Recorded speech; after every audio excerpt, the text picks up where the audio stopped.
Welcome everyone, Farmer Cop here. This is going to be a video that's going to compare the base game productions to each other and to just how much they're going to make for you. So everything that's going to be covered in this, if you guys have seen kind of how I've been doing some different production videos and modded productions about are they actually worth it to do or not, we're kind of doing that same approach today with all of these buildings. So there are a lot of base game productions that have been in the FS22 since it came out, and today we're going to cover which ones are the best ones in terms of profit per cycle. So if we go into the production menu here, one cycle, so there's so many cycles per month each one of these does. This is one cycle, so we're going to look at profit per cycle on every single production. We're going to look at the input cost and the output cost, or the output profit, I guess you say. So how much you're going to make off of 5 cake versus putting all these ingredients in. We're going to do that for every production facility. We're also going to take a look at the percent profit. So what that would mean is, well, if you put it through here, what is the percent, basically the percent markup, how much more are you going to make if you actually use this production chain? And we're going to look at how much you can make off of each production chain every month. So what is the most, which one makes you the most money per month, and which ones are the most profitable per cycle and everything like that. So that's what we're going to take a look at. We got a lot of information to cover, so we're going to jump in. But first off, I want to talk about which production chains we're going to go through.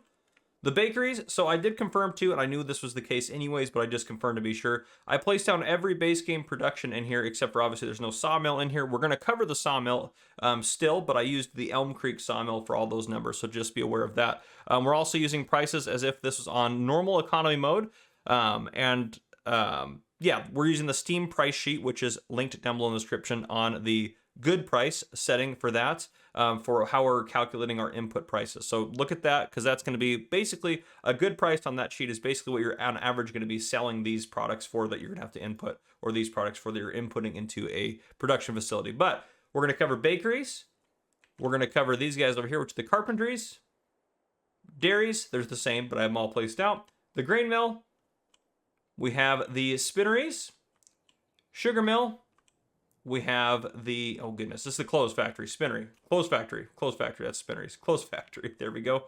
The cereal factory and the oil mill. So that is everything. Oh, and the grape processor, of course, in the middle. So that's what we're gonna take a look at. So I am gonna just, honestly, we're just gonna start right off the bat by putting some stuff up here. I didn't run anything through any of these factories. This wasn't a test where I had to do that. I just did a ton of calculations and a ton of digging into how these guys work and kind of what those results are going to be. So that's mostly what we're going to cover today, is just kind of taking a look at some of that stuff here. So yeah, I'm just going to put some stuff up on your screen and we're going to go from there. All right, so starting with this first chart, which is on your screen, on the left-hand side, it has the products. That's what we are manufacturing. They are divided in those gray and white chunks by what facility they came out of, except for the only one that's a little bit different is the furniture and the planks. Those came out of two separate facilities. The sawmills just included into that batch there, just made more sense. But otherwise, everyone is a different production facility. So you see the gray, the first two rows that are in gray are bread and cake, which are part of the bakery. But then we have the input costs and the output profit or output costs there. So the input is what is going to be if you were to take a look at so if we go back in our menu here, it'd be if you take a look at any one of these recipes for one cycle. We're not multiplying by the cycles per month or anything like that. Each one of these numbers on here is per cycle. So basically for the cake there, you see the input is 15.66. That means that if you sold all of these ingredients, so if you sold 2 liters of flour, 2 liters of sugar, 2 liters of milk, 2 liters of egg, 2 liters of butter, and 2 liters of strawberry, you would make $15.66. And then the output, the 29.7 you can see on the chart here in a second, for that, that is for the 5 cake that is right here. That means that if you sell these cake at a good price, you are going to get $29.70 for those 5 liters of cake. So that's how that all is set up on that chart there. So the input, that's how much if you would sell the ingredients separately, because that's what we're trying to compare here, really, is we're trying to see, well, if we have all these ingredients, is it worth actually putting it through the production chain to make the next thing? Or is it better off if we just sell it? And this is going to help you make that decision. Again, you're adding more work for yourself if you go through production chain, and all of these costs aren't including the cost of the actual production building itself to buy. When we get into the next chart that I'm going to show you, we are including the production cost, which if we go in the menu here, that is how much it costs, production cost per month here. That's $60, for example, here at the bakery, or the 60, well, let's see if we go to this one, 72 for this one. I mean, they're different, 24 for that one. That will include some of those costs there. But anyhow, continuing on, then profit per cycle, all that is taking the output minus the input, and that's how much you're making per cycle. So if I made one cycle of bread, I would make 72 cents profit. If I made one cycle of cake, I'd make $14.04 per profit, which coincidentally at this time is the most profitable production chain per cycle, not period, just per cycle. We're not looking at anything else right now, per cycle. And then if we go down the list, you can see everything on there. There's a few on here that are kind of notable. Sugar beets, if you're making sugar out of sugar beets or sugar cane, you're only making 46 cents per cycle, but there's so many cycles there, so you still end up making some money. And you get so many sugar beets and sugar cane off a field anyways. Some kind of interesting ones too are sunflower oil. This one you're only making a penny per cycle. A penny per cycle. And we actually end up losing money on sunflower oil once we get to the next page. So it's actually much better off if you just sell your sunflowers as opposed to making sunflower oil, because it just costs you too much money to manufacture. And canola oil, you make hardly anything per cycle at 0.26 cents. And flour also is not very profitable either. It looks a little bit better on this chart, but once we actually get into the next chart here, you'll see that it's not profitable or very profitable. These charts after this video is posted will be posted in my Discord, which you can join. There should be a link down below in the description to join that. So yeah, you can do that if you wanted to join the Discord. These charts will be available for you. Yeah, they'll be available for you, so that way you can save them if you wanted to use them. Now let's move on to the next chart. This is where everything starts to get interesting. So now using these cycles per month, that's where you can kind of see where I got my information. Now that we put this chart in front of you, we have the same products on the left-hand side. Then that cost that's in the second column, that's the production cost per month. So that's how much this costs per month. Everything we're doing is per month basis. Obviously, if you are running 1 day months, everything that's going to happen on this chart is going to happen in 1 month. Or in 1 day, excuse me. If you're running 2 day months, that's going to happen over the course of 2 days, because that's how you're planning is 2 day months. Then if we go to cycles, that's simply just how many cycles per month every one of these production chain runs of that. So for example, for bread, it costs $60 a month to run that production chain, and you're going to have 2,160 cycles go on. And if we open back up our menu here, this is how many cycles. So 2160 cycles per month. So that means this recipe is going to happen 2,160 times per month. That's how all of these work. So cake, this recipe is going to happen 192 times per month. That's just how the production chains work. Then if we look at percent profit, that is basically how much you're making off the top. So for example, that bread, the 38% profit, let's talk about that one there. So that's if we take all of our products, instead of selling them, like all of the flour that we need to make bread, and we put it in, instead of selling it as flour, we're going to make 38% more money than we would if we had just sold the flour. So it's a 38% markup basically off of your inputs. So that's how we're kind of determining that feature there and that factor there. Now, again, if you remember, cake was the most profitable per cycle at $14.04 per cycle, but we get into here to actual percent profit. Your markup is only 86%. Even though it was the most profitable per cycle, it's not necessarily your most profitable or your best markup. That was your highest amount you're making per cycle, but sometimes, again, the profit per cycle is different than that. So percent profit, you're not looking at the highest for cake, though you do have a good profit margin. An 86% markup is not something to be ashamed of for sure. Then if we go over to the final section there, the monthly profit, that is going to be basically how I calculated that is I took the profit per cycle. So on that first chart, that profit per cycle, and I multiplied it by the amount of cycles in a month, and then I subtracted the production cost. So for example, for bread, it was $2, or excuse me, it was, yeah, the profit per cycle was 0.72. So I multiplied 0.72 times 2160, and then I subtracted $60 off the top of that because that's the production cost. So that's how we get the profit. Now, let's talk about a few of the different production chains on here now that we've kind of established how this chart works. So in terms of percent profit, which is going to be your markup, how much you're making over the top. So that's what you really want to focus on, is that one if you're really just looking to make pure profit. Furniture, making furniture from wood, not from planks necessarily, you're making 139% markup on that. So you're over doubling your money.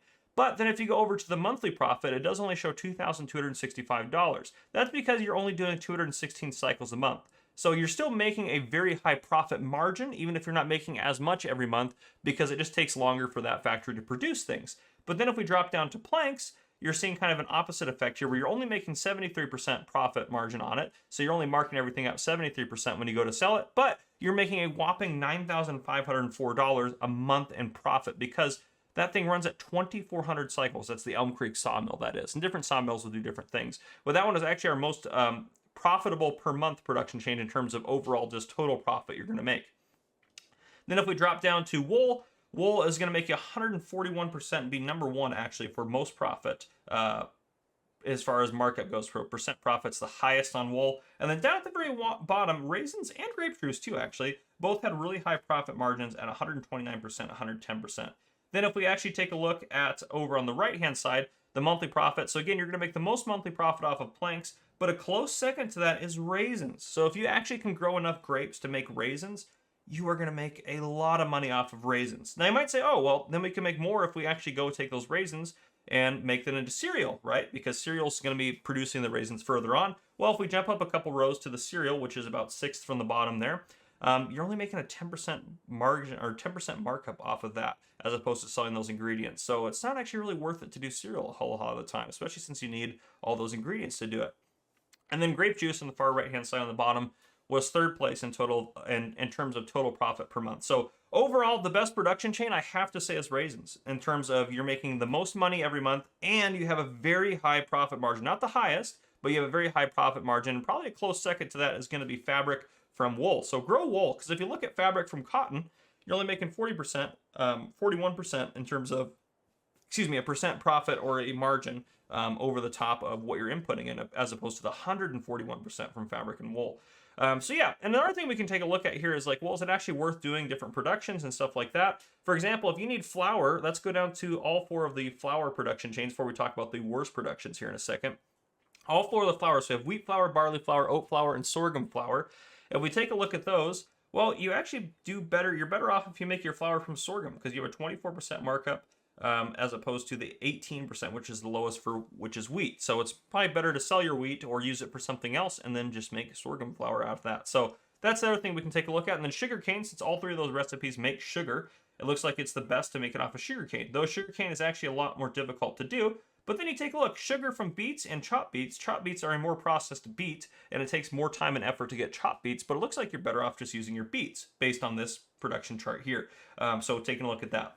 Now, the final thing I want to take a look at is the worst production chain, which is sunflower oil. Sunflower oil is awful. You lose 2% profit margin, or 0.02%. It technically came out to 0%, but since we knew there was an actual negative, I made sure that one I actually went down to the decimals to show that.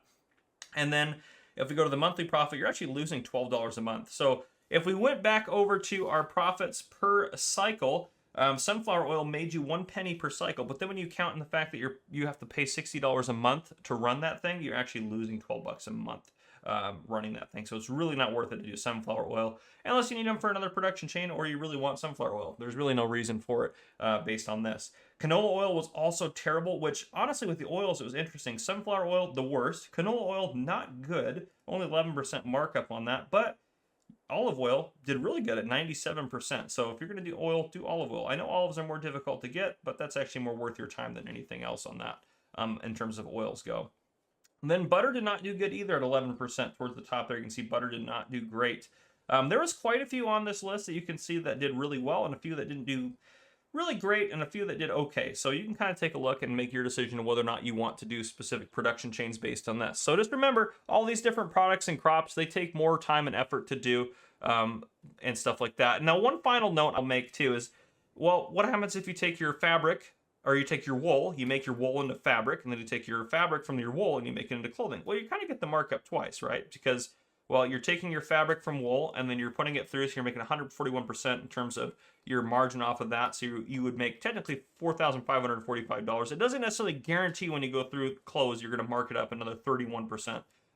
It's just, they're just different. That's just the only way I can look at it. I had to look at every single production chain individually. So this isn't counting as if you were just going through the process to do those different ones, which you might have to do or you might not have to do. But again, I just had to look at every individual production chain separately in order to make this test work and actually show some different results as opposed to going through every possibility. And the reason for that is, for example, with bread, if I wanted to actually show bread, I could do, if you just happen to have flour laying around, and do the production as it is sitting on this chart, or I would have to do one for bread for both wheat flour, barley flour, oat flour, and sorghum flour. So I'd have to do 4 different breads off of that one. So it'd be a little bit more complex to do it that way. And then, you know, stuff like chocolate where you have milk and then you have sugar, I'd have to do 3 different chocolates, 1 for each type of sugar that you're producing to show the actual profit margins, 2 for clothing for the different ones. So it would just complicate things a lot more, and it'd be a lot more difficult to actually show. And there's too many kind of variables in terms of that. So this is just the easiest way to do it, just to show straight up inputs and outputs on there. And hopefully this was helpful for you guys, though, in terms of determining what production chain to do. If you guys enjoyed this video, please drop a like down below. If you haven't already, hit that subscribe button up on the screen to join the Farmer Cop channel and turn your notification bell so you don't miss any future videos I may post. This has been Farmer Cop. Thank you guys for coming and for watching.